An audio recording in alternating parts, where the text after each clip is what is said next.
In today's video, I'm gonna be joined by one of my in-person clients, Al Donovan. I'm gonna be teaching her and you the exact process that I use with athletes at the SPA to get them their first ring muscle up. Now, if you wanna check out the detailed breakdown of each step, you can click the links on screen right now and you'll be taken to them. So, before we get into this, I need you to understand two things. One is this is a 5-stage framework. Now, the reason why we do that is we use a framework, and with a framework, we don't progress to the next level until we have achieved a satisfactory level on the one that we're at, okay? This allows us to not run before we can walk. The second thing, and it builds on this, I want you to imagine learning gymnastic skills like a video game. You might find that on a video game, level 1, where they're teaching you the basics of how to jump and how to shoot or whatever the game is, that you progress through that really, really quickly and there's no issues. That's because it's simpler, right?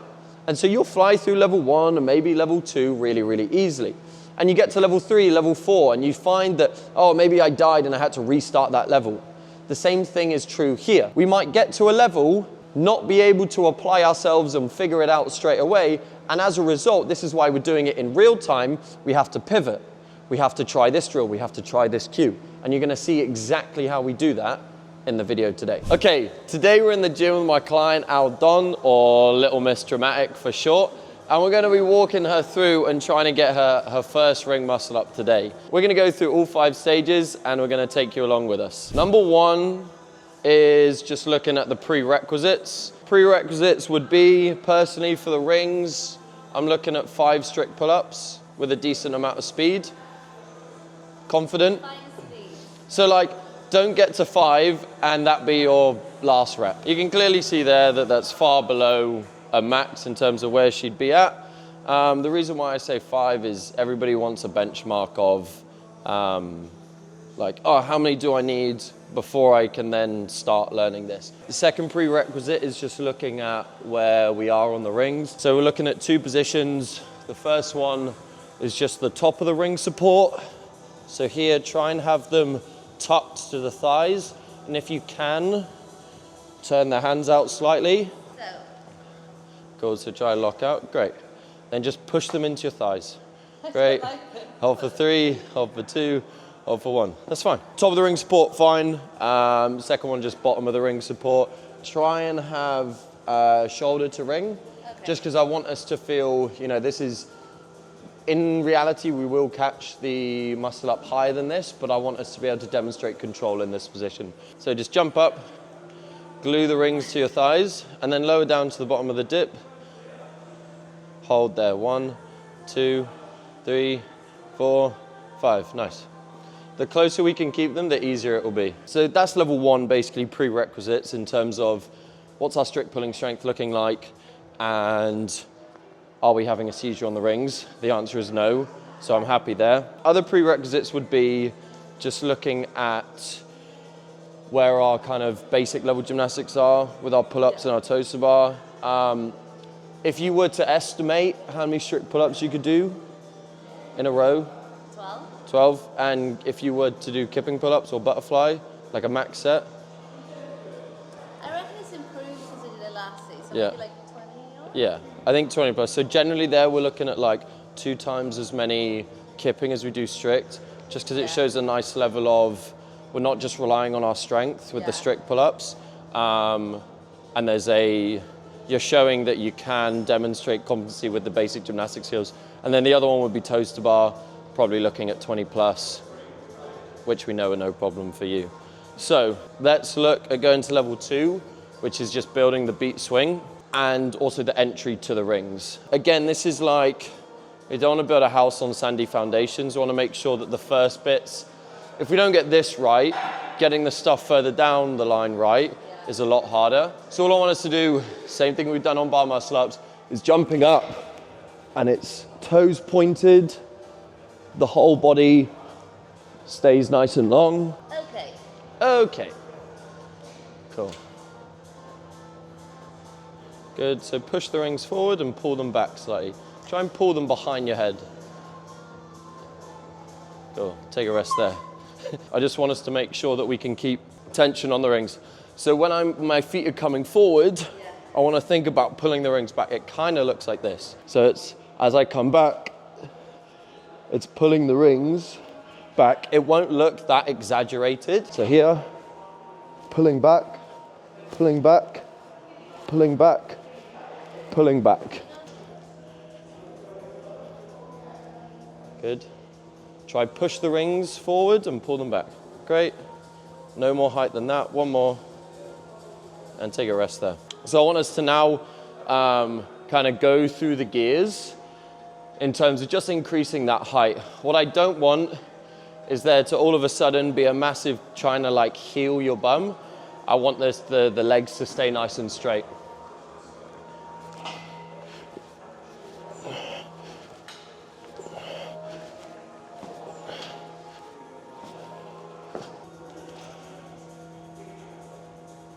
Good, yeah, spot on, spot on.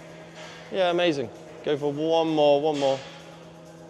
Awesome, cool. Stage 3 is looking at how we can create height. What a lot of people get wrong is they try and, their legs, or if these are your legs, the legs almost end up parallel with the ground.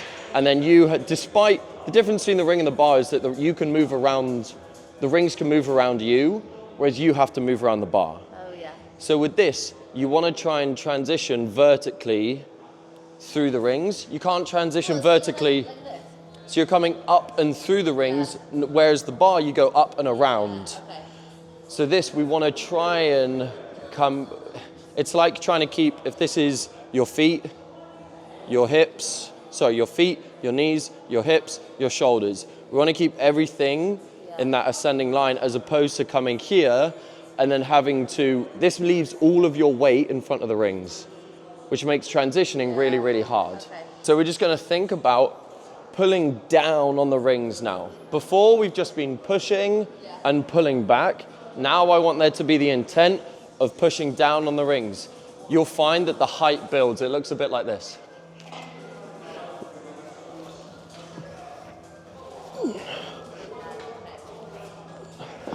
Now we're going to look at popping the hips.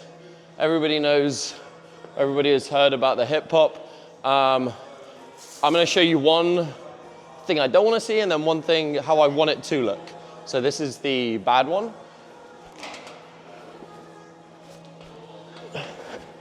If you were to go side on there, you would see that these would be my feet, this would be my knees, my hips, and my head.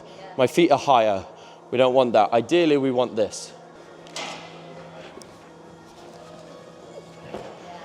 See the difference? Just in that angle. Keep the feet low, drive the hips high.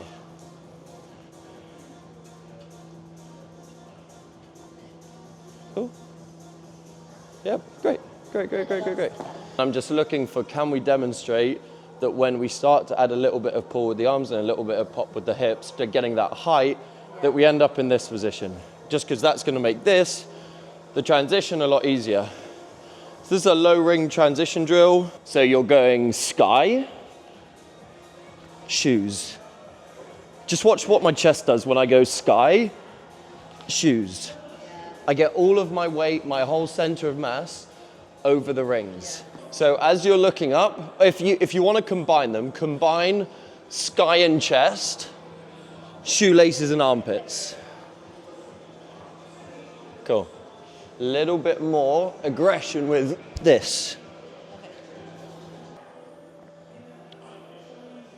Yeah, perfect. That's it. Armpits and shoelaces. Press out. Cool. So we've gone through our prerequisites. We've gone through building the beat swing. Yeah. We've talked about the sequencing in terms of that angle of the body. We've gone through the transition. So what we're going to try and do is build 3 reps of that beat swing. And then if we look good, we'll do 3 reps of the beat swing, 1 transition, and then we're going to give it a go. So it'll look like this. Regular beat swing with a bit more. Beat swing with a bit more again. What I want us to do is jump up with the knees up and then kick back. Knees up. And I can build so much height straight away. Jump up with the knees up. Good. Cool. but keep the feet in front. What did I do there? So you jumped up, really high with the knees, but then kicked them back too soon. They need to stay out in front, there, and then I create height. Keep the feet in front, good, now back. Yes, yeah, perfect, great. Cool, that's fine. Next thing, we've added that in with the knees. We've got loads of power. Now I just want to look at how much height we can create with the hips. So we're doing two things here. We're pulling down on the rings, and we're trying to drive the hips up to the sky. Drive the knees.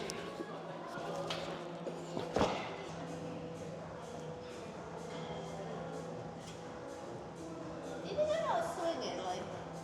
I'll show you. Okay. This is why we go to the video.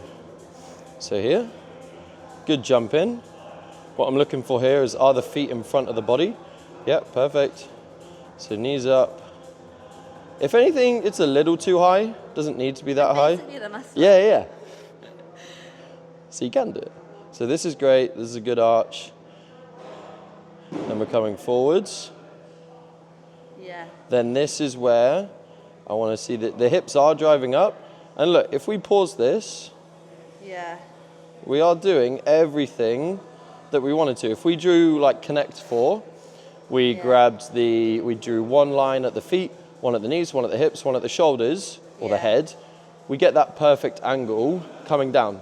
This makes the transition a little bit easier. If I wanted to if I'm being pedantic, I'd like the rings closer to the hips than the chest. However, I'm being pedantic. Yeah. It's not an issue.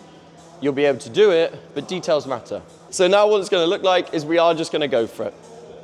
Oh my God. We're going to jump in with the knees up, pull down. Shoulders were not that warm. Yours are, thankfully.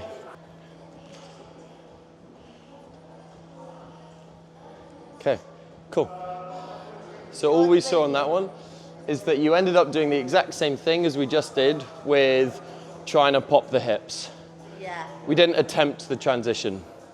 So we'll come back here. We'll do a rep of this in between a set. Here, we got to here. That's the exact position you looked like at the top. Sky to shoes. Chest, armpits, good. Sky to shoes.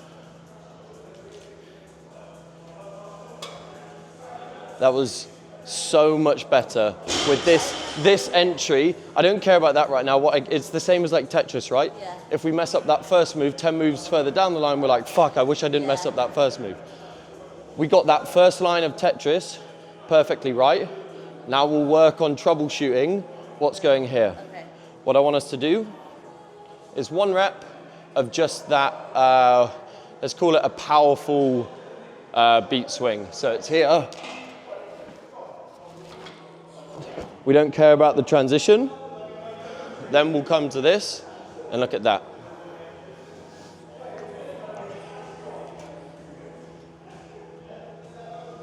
Cool. That one was like a flaccid penis. I totally forgot what I see. No, it's of no use. No use to anyone. No, you. Okay. No partner wants to pull the trousers down and see a flaccid one. Okay. Much better. Cool. I want us to go one more. That was great. I want us just to now add 10% more height. So we're going to think about connecting the ring to the hip. Do you see I did everything here, which you just did, and then that last bit.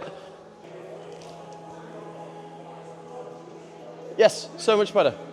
There was so much height. Angle's fine. Now this is all we change. Sky to shoes.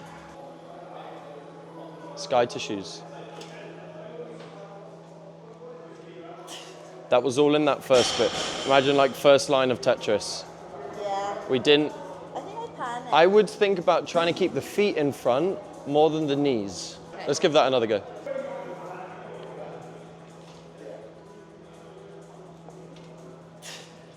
It was much, much better. I'm so scared. That was much better. I have a feeling about this final rep.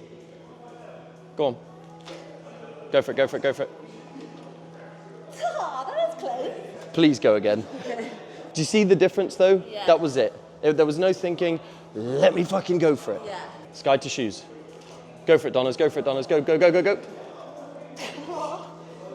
This is really, really close. Right, you've shown me that you can build the beat swing. You've shown me you can give me this angle. You've shown me that you can transition with going from sky to shoes and keeping it in the chest and then going to the armpits. Yeah. Now I need you to not think, and I just need you to do. Okay. I need you to be aggressive and throw yourself from sky to shoes over the rings, and you'll do it. Super aggressive with the transition. Come on, be aggressive with it. Go, go. Yes, yes, yes. I'm not doing it anymore. No, we're done. It's home time. Yeah.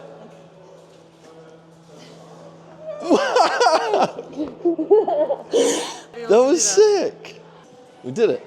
Quick CrossFit then. Yeah, you've completed all the movements. So there we have it. That's Al Don's first ring muscle up. And the reason why that framework works really well, and what you saw in that was that you saw us we flew through level 1, flew through level 2, level 3 with the sequencing was good, level 4 with the transition was fine. It's that final level. So we flew through those first 4. That 5 was where we tried it. We weren't quite ready for it. We needed to figure out, okay, what's the issue? What drill, what cue? And sometimes that takes a couple of experiments to kind of figure out one that works perfectly for an athlete. For Al, the perfect one was, instead of focusing on driving the knees up, it was pushing the feet forward. Thinking less. Yeah, and then it's all about just putting it together. So all of those drills done in isolation with the beat swing, with the transition drill, are there to get you to think a lot, because we need to think about what we're doing in order to learn how to do it. But then there does come a point where you kind of need to throw caution to the wind. Yeah. Just be like, okay, all the learning has been done. Let's go do the thing. Yeah. I guess it's like with an exam. You do all that revision, and then you just have to go and do the thing. You can't bring the notes in with you. Yeah. And as well, I think sometimes because there's so many stages in a way to learn what you need, if you go through them all, it's a fast movement, isn't it? You can't necessarily do them all. And there you have it. That's my 5-step framework that I've used with over 150 athletes at the SPA to help them go from scaling ring muscle ups and doing countless hours of drills to being able to get their first rep and then building them up to doing them in classes and in competitions. If you want to know more about how you can work with me on a one-to-one basis, then in the bio there's a discovery call link. If you just click that, you'll be taken straight to my calendar and you'll be able to book in a call with me. We can set a plan, we can talk through your goals, and we can see what's currently holding you back from them, and we can make a plan from there, okay? So hit the link in the bio, and if you enjoyed this video, make sure you like, share, and subscribe. Catch you in the next one.